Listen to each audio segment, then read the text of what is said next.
The Bloc Québécois leader there confirming his meeting with Special Rapporteur on Foreign Interference, David Johnston. The Prime Minister and NDP leader Jagmeet Singh have also met with Johnston, but Conservative leader Pierre Poilievre declined a similar meeting. Catherine Cullen, the host of CBC podcast The House, is here with more on why. So, Catherine, what is Poilievre's office saying about why there was no meeting with Johnston? Well, David, when I reached out this morning to talk to them about whether or not there had been a meeting, I was told that they had been communicating with David Johnston's office, that he had asked questions about any experience with foreign interference. They'd been exchanging emails. But when the special rapporteur asked to have an in-person meeting, they were only given about 48 hours notice. I was told, the leader is a really busy guy. Meeting didn't happen. This isn't consistent with what they have said about David Johnston. They've obviously been incredibly critical of that particular position. Well, we have a new statement from them this hour, and I would say we're definitely not chalking this up to a scheduling conflict anymore. I'm going to read it to you.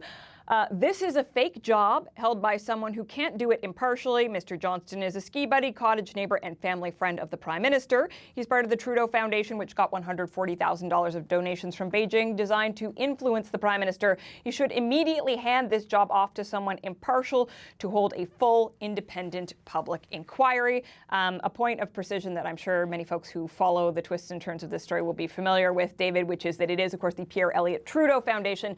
They did get a check allegedly at the behest of Beijing. The Prime Minister's office has said that the Prime Minister was distanced from the foundation at the time. He was not aware of it. But, fake job, I think we can clearly say that it's a political statement and not just a scheduling issue. And again, that insistence on a public inquiry. Yeah, there's not a lot of room for misunderstanding in that statement you got there, Catherine. I wonder, what are the other parties saying about all of this?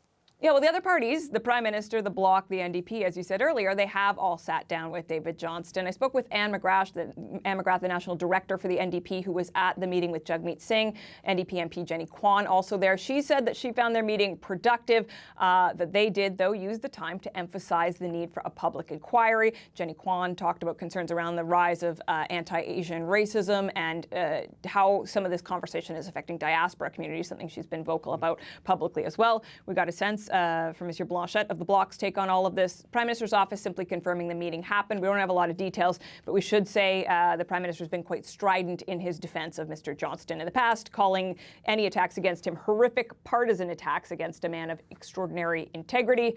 It's all going to come to a head soon, David, right? The 23rd, the deadline for that decision on a public inquiry, and a lot of pressure on David Johnston. So what are the expectations on that? Because he's going to release some sort of report or give it to the Prime Minister. I'm not yet sure how it's going to roll out, but what are the expectations on that May 23rd deadline? Yeah, I mean, let's be real, David. You and I are both sort of counting the days and wondering, is it going to be the 23rd? Is it going to be beforehand?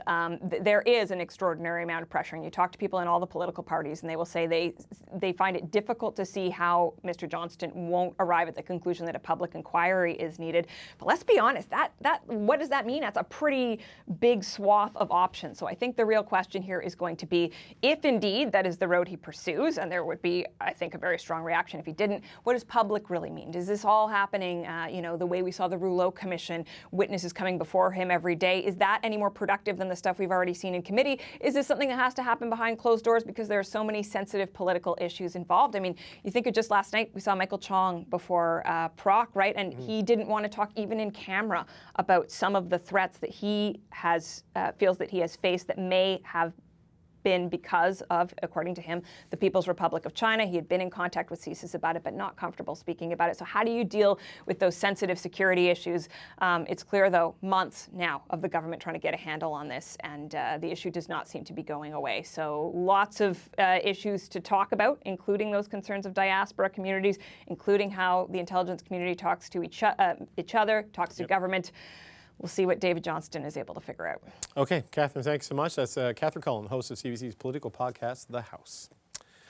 Okay, so what are the optics of the leader of the official opposition skipping this meeting and that statement? It's time to bring in the power panel. In Toronto, Amanda Alvaro is a political commentator, and here with me in the Ottawa studio, Sherelle Evelyn, the managing editor of the Hill Times, Tim Powers, the chair of Summa Strategies, and Jordan Leiknitz, the Canada program manager for the Frederick Ebert Foundation. Sherelle, it was a scheduling conflict, and then we got that statement. I'm going to go Ron Burgundy. That escalated quickly.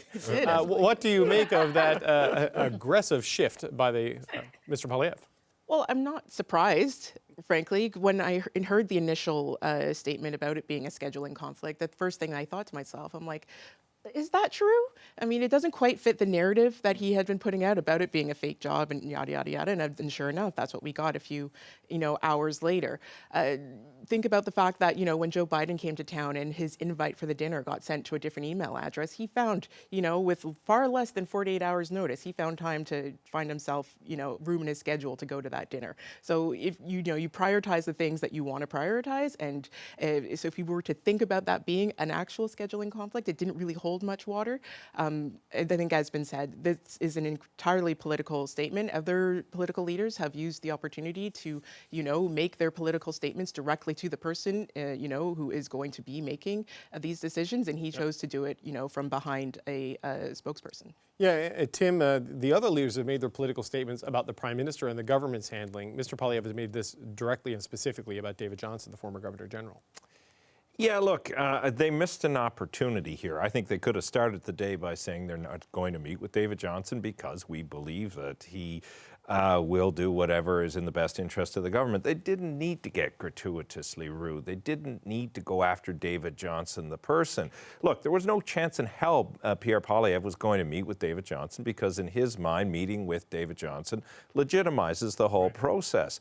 But the thing I think some of Pierre's team need to realize is that you had an opportunity here to take a bit of a high road and explain why you're not meeting. But when you go after David Johnston like this, my worry is there's 2, 3, 4% of the electorate who are still going to be assessing the Conservatives and don't like nasty. They may be angry. They may be frustrated. They may be wanting to go away from the Liberals, but they don't necessarily see what the benefit is of going after somebody like David Johnston, who has the pedigree that he does. You can disagree with everything. You can disagree with why he took the job. You do need to remember Stephen Harper put him there. So why do you do this? Why do you do this? And why do you start the day with a misdirection? Just be consistent. You can get more political ground on that than the way they ended the day. Well, Jordan, according to the Mr. Poilievre's office, Mr. Johnston's pedigree now is someone who can't do the job impartially, is a ski buddy, cottage neighbor, and family friend of the Prime Minister. What's your take on today? Yeah, well, I mean, nothing new in that tone from Pierre Poilievre, but I think Tim's absolutely right. To me, when you see one story in the morning and a different one in the afternoon, that speaks to some division, some discussion happening within Poilievre's office about how to approach this. And I do think that for them, this was a missed opportunity. They really didn't hammer home their own message in choosing to light it up like this afternoon.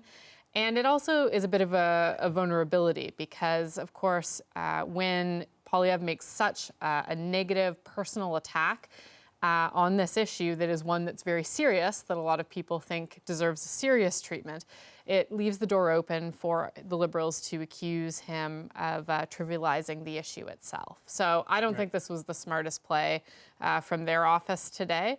I think you really saw a much cleaner line coming out of the Bloc and the NDP on this today. Amanda, though, it seems like this is the message they want out, right? I mean, whether they were slow to get to it, this is the argument they want to be had in public about David Johnston and his legitimacy or lack thereof in their view. Mm-hmm. Right. So it's fake job, fake news. Like, I'm surprised they didn't end the statement with "Make Canada Great Again." It's so transparent what their motivation is on these issues.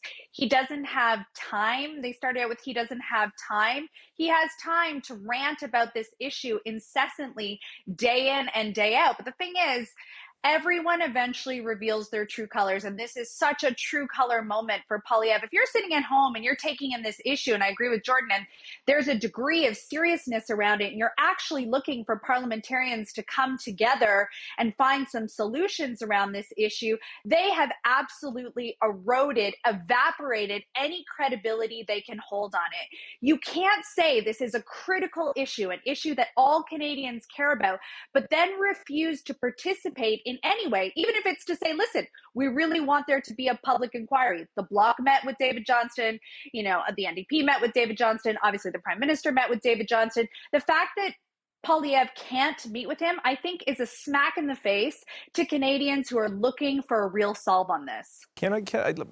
Slight disagreement with Amanda on this. I think you can say I don't want to meet with him because my position is consistent, that I don't support this inquiry. I have nothing new to say. And I think that would have been the better approach here. I won't go as far as Amanda is alluding, suggesting this is the magma moment of the Conservative Party, but I do think there's a learning moment here potentially for the Conservative Party. You've seen some of this dialogue pop out a little bit now. And Andrew Coyne wrote about it today. It's, okay, you don't always have to be angry. You've established a clear position on this. You've established that you don't believe in the Rapporteur, you don't believe in any of that, and that's a legitimate position.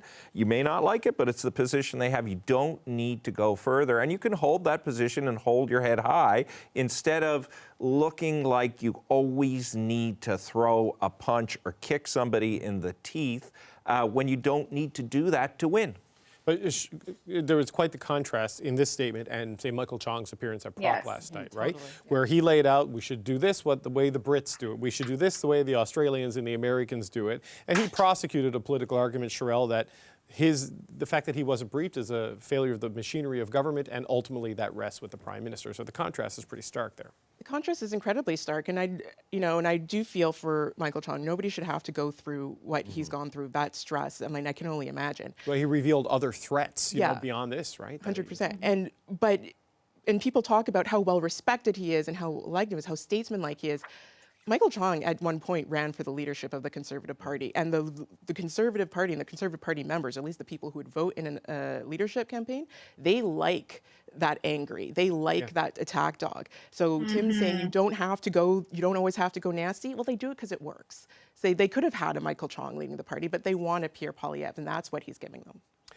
Does it work, Jordan? I mean, they got pretty angry the last couple of elections, and like it seems to be working, right now. But can it be sustained to success? Yeah, it works for a certain segment, a very specific segment of the voting base, but it doesn't work for many mainstream Canadians. And so, I think the balance that the Conservatives are always seeking to find is how to engage that base and keep them motivated and keep them donating and keep them turning out.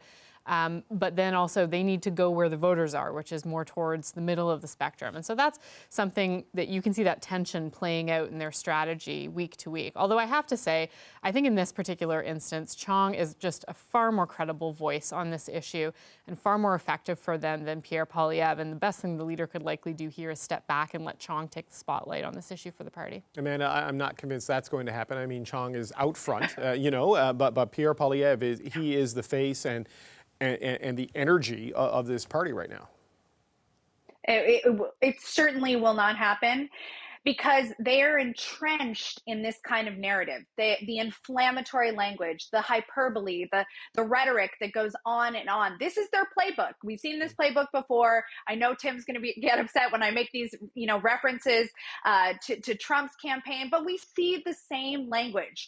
David Johnston has a fake job. There's fake news, and they use it because it's simple, it's quotable, it's soundbiteable, it drives media attention and media narratives, and because it's tapping into, this undercurrent of either distrust or this unfortunate anger that people have been feeling. And that comes from all facets of life, whether it's affordability issues or other issues that are taking place. They're tapping into that sentiment. And right now they're exploiting it. The problem is I think it can work now because it provides a great contrast to the Liberals and the Liberal government. I don't think it works well in an election campaign because I still believe that people are looking for a sense of optimism and, dare I say, hope when it comes to leadership and the vision for the country. But Tim, Jordan made a very good point about Michael Chong, right, and his approach to this. And if you want to sort of solve this challenge, that's the way to do it. But if you want to exploit this challenge, it seems like anger is the way to do it. Yeah, and I mean, Cheryl said it earlier. Pierre knows how well to beat the drum of anger, and it got him a leadership vote. It's important not to underestimate the anger that is out there, but for his own purposes going forward, you have to find a way to channel that anger into solution provision, or you're going to find yourself in one hell of a bloody goddamn mess, to be very descriptive in my own language. At a certain point, the solutions need to come as to why you are better than the other guy, not that just they're old and tired. No, we'll look forward to that ombudsman's complaint for Tim's language. But Sherelle, how does this set the stage? Like David Johnston, he didn't get his meeting, but he's going to deliver a report and a recommendation by next week on whether or not to have a public inquiry. How does all of this set the stage for the special rapporteur's debut? Well, I mean, it's kind of what we've seen from the moment he was named. Like, we know that there's something is going to have to give. He's going to have to come out with something that is either going to appease, you know, a broad swath of the political spectrum, or it's going to make a lot of people very angry. And if it goes the way of, say, not, you know, recommending a public inquiry, I don't know how, you know, the Prime Minister is going to be able to get past that. He can say that this is a, you know, an independent voice who made the decision, but everything that we've got to at this point, there's no way he's going to be able to distance himself and say, hey, my hands are clean on this. I gave it to somebody to make the choice, and it wasn't me. Jordan, on that. We're headed to a public inquiry. It's just a question of how painful it is to get there. Right. It's like political dentistry at this moment. You know, we're pulling teeth everywhere. The freezing is worn off. Yeah, there's no more Novocaine. Exactly.